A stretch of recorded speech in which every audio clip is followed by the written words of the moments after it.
Prisimenate savo pirmą kompiuterį? Nežinau kaip jūs, bet aš tikrai pamenu. Jis jungdavo ilgiau negu užverda karštas vanduo. Tas, kurio iš savo kambario, taip lengvai neatsinešė. Na dabar situacija kitokia. Ir šiandien aš, Lukas iš Apple autorizuotos parduotuvės Aisor, parodysiu, ką galėsite nuveikti su naujųjų MacBook Pro M5. Viduje tūnantis M5 žvėris sukurtas tam, kad viskas veiktų sklandžiai. AI užduotis, grafika, montažas. Viskas veiks be jokių pertraukų. MacBook Pro M5 veikia visą parą. Pakaks visai darbo dienai ir dar ilgam skrydžiui.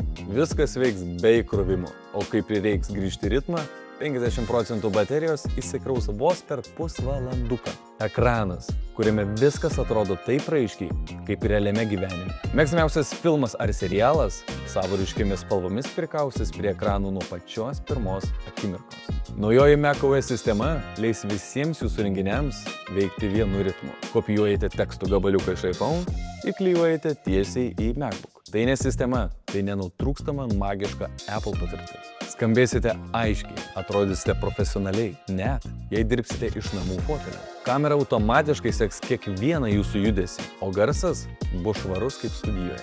Tai aišku, kad rasite visas reikalingiausias jungtis vienoje vietoje. Beje, kroviklis dabar parduodamas atskirai. Tačiau jei jau turite ankstesnį MacBook Pro modelį, galėsite drąsiai naudoti esamą kroviklį. Toks sprendimas ne tik sumažina atliekų kiekį, bet ir leidžia Apple žengti dar vieną žingsnį tvarumo link. O jums tiesiog liks mažiau nenaudojimų kroviklių namuose. Taigi štai toks tas naujasis MacBook Pro M5. Galingas ir tikrai dėmesio vertas kompiuteris. Norite patirti šią jėgą patys? Apsilankykite aistor.lt svetainėje jau dabar. Iki kitų kartų!